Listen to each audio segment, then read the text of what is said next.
Hi, so we're in the deepest, darkest Kent in Mersham, and we're in this stunning property. It's actually an old bakery. So it's a commercial property, been unused and vacant for the last 30 years. And I'm here with Cathy. Cathy's been my mentee, and we're working together in Ninja Achievers this year. I've come down to Kent today to find out all about this project that Cathy's just starting off.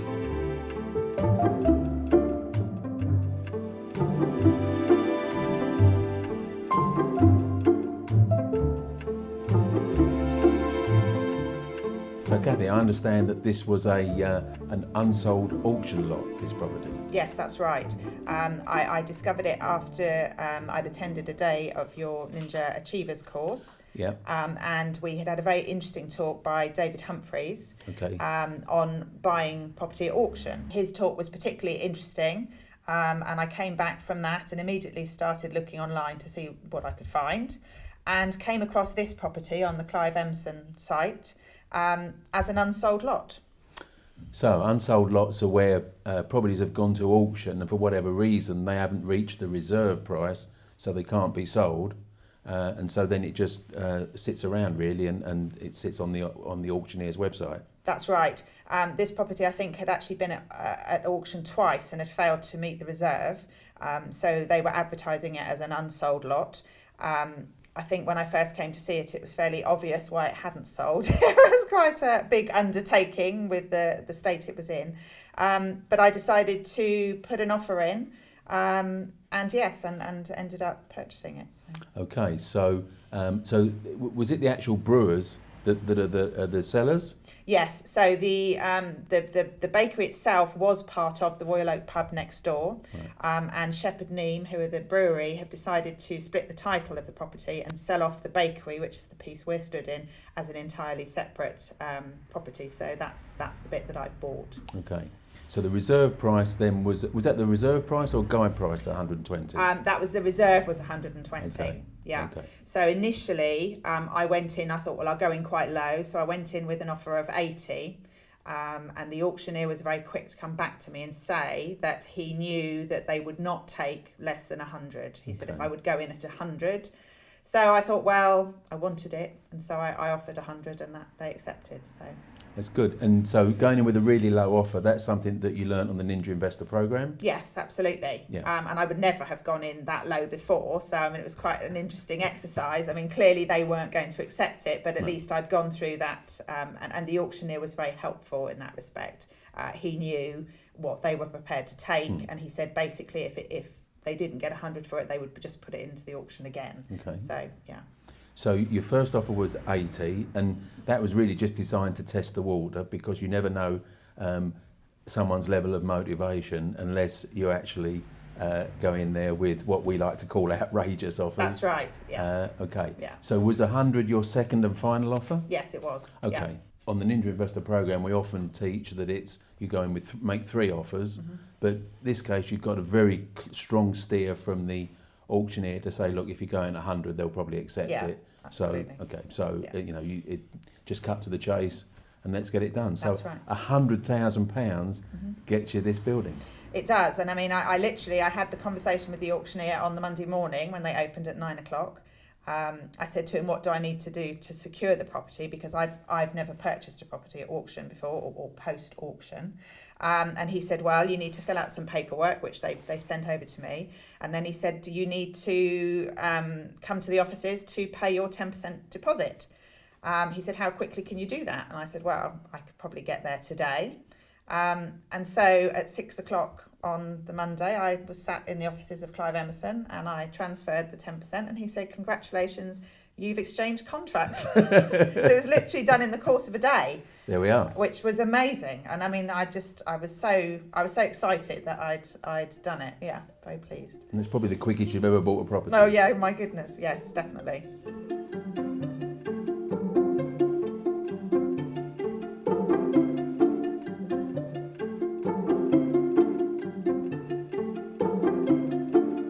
So when you came to buy this property after such a quick exchange, Was it a fairly simple process, or were there any hiccups to it? No, it was actually fairly smooth. I had a solicitor already lined up, which again was somebody that you'd recommended in the Achievers course book. So I knew that speed was of the essence, because we had to complete within 4 weeks of the exchange. Yep. So it's a much quicker transaction time than it would be if you were buying a private treaty. Yeah. So I had the solicitor lined up.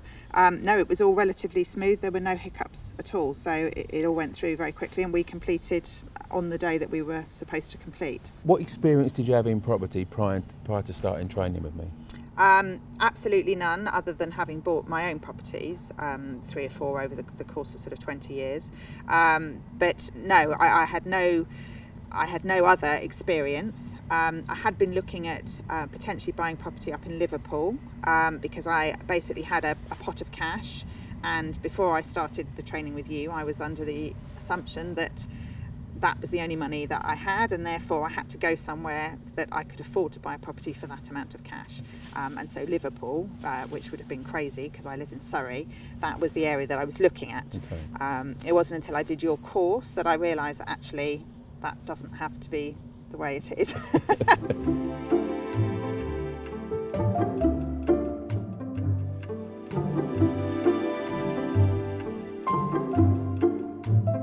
So what plans have you got for the bakery? Well, at the moment it's still rated as a commercial premises. The history of it is that the ground floor was always a separate commercial premises, so it could only ever be accessed from either this door at the back or the shop front at the front on the road. The upstairs, the bedrooms upstairs, were accessible from the pub the other side, although the pub sometimes sort of in the last 20 or 30 years have taken out the stairs their side and boarded it up. So in fact currently there is no access to the upstairs other than a ladder through the hole in the ceiling. So obviously the first thing is to put some stairs in, and to apply for consent to put it back to a residential dwelling, and turn it into what I hope will be a very nice 3-bedroom cottage. Sounds fantastic. But I understand it's a listed building as well. Yes, it's a listed building. It's a grade 2 listed building in a conservation area. So absolutely everything has to go through listed building and planning consent. Even the erection of a fence in the back garden here, that has to go through planning. So I've enlisted the help of a conservation architect who works locally. He's very familiar with the area and with the planning department at the council, so we're hoping that knowledge and his plans will mean that everything goes through first time, and hopefully there's not too much of a delay. I think it's important to use professional people, even better if they've got local knowledge. Yeah, I think that's definitely the case. Ordinarily, councils have a conservation officer who will come out and advise on properties like this before you start the procedure. Unfortunately, at the moment, Ashford Council don't have a conservation officer, so the only thing you can do is to do the plans and submit them and hope that you're in the right ballpark and that they're happy with what you've done. But I hope by using Tim with his local knowledge and expertise that will be the case. So what timescale are we looking to get the plans approved? Well, the plans were submitted 3 or 4 weeks ago. Assuming that it goes through first time, I certainly won't be looking at starting any work here until well into the new year. I would think sort of January, beginning of February most likely. And maybe get the worst of the winter out of the way. Yes, absolutely, because of course there's no heating in there, there's no lighting at the moment either, so that we have to get some element of that in so that they can work in there. Yeah. So getting some power in there is one of the priorities. Yes, that's right, yeah. You were fortunate enough to have a pot of cash big enough to buy this outright, so that's great. Normally, when we were brokering these sorts of deals, people wouldn't maybe be in that position, so they'd have to use bridging lenders would be perfectly happy to lend on this type of property in the condition it's in, because we just don't care what condition it's in. So that's great. So when the plans are approved, you're going to need to fund the conversion. So how do you plan to do that? Okay, so I'm still putting the costs together, but I anticipate them coming in somewhere in the region of between 100 and 130k. And so for that element, I will need to apply for bridging finance for the refurb. And I understand from your course that that they should be able to lend me 100% of the refurb cost, which they will then release in tranches throughout the build. Am I right? Yeah, that's exactly how it works. Yeah. So for this type of project, bridges, or it could be development finance, we, as brokers, we would work out which is the most appropriate for you. So they always fund 100% of the works costs. It is in stages and it is in arrears. So either a valuer or a quantity surveyor would be appointed by the lender. They would look over your costings initially and approve those, which should be okay, because if your builder's doing them, they should be fine. Yes. Now, you'd need to start the first part of the work off from your own funds. Now, if you've got that, great. If you haven't, it's not a problem. But because you've effectively borrowed nothing so far, and they've got the whole value of this property to lend against, they could lend you the first stage. So the first stage would be done. They would lend you the money for that. The QS or the surveyor would then come out, inspect what you've done, sign that off, authorise the next tranche to be released, and that would come out pretty quickly. And then you get on with the work, and that process just repeats itself Right. until Until you're we're fully finished. done. Yeah. And then you're done.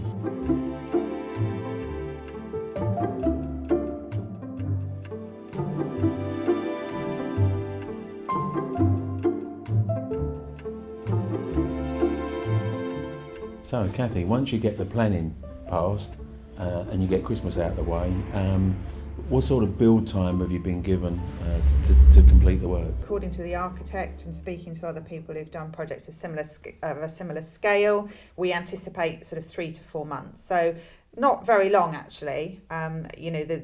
By far the planning process is going to take the longer time, Yeah. I think. Once we actually get in here and get started, it shouldn't hopefully be too complicated or too long, unless, of course, we uncover any nasties and suddenly require a re-roof or something. So, but no, I think we should be 3 to 4 months. Oh, that's pretty good. So you could get it ready for occupation in the summer. Yes, that would be my ideal, because I think everything looks nicer in the spring, summer. You know, it has much more curb appeal when the sun's shining and everything looks nice. So, yeah. Have you given any thought to what it might be worth once you've got it looking fantastic as a 3-bedroom semi in a lovely little Kent village? Well, when I first looked at it with a view to buying it post-auction, I looked at other properties in the area to get some kind of a feel for what the GDV might be. It's always difficult, obviously, with a property like this, because it's totally unique. You know, you can't compare it to another 3-bed semi. It's has its own unique properties.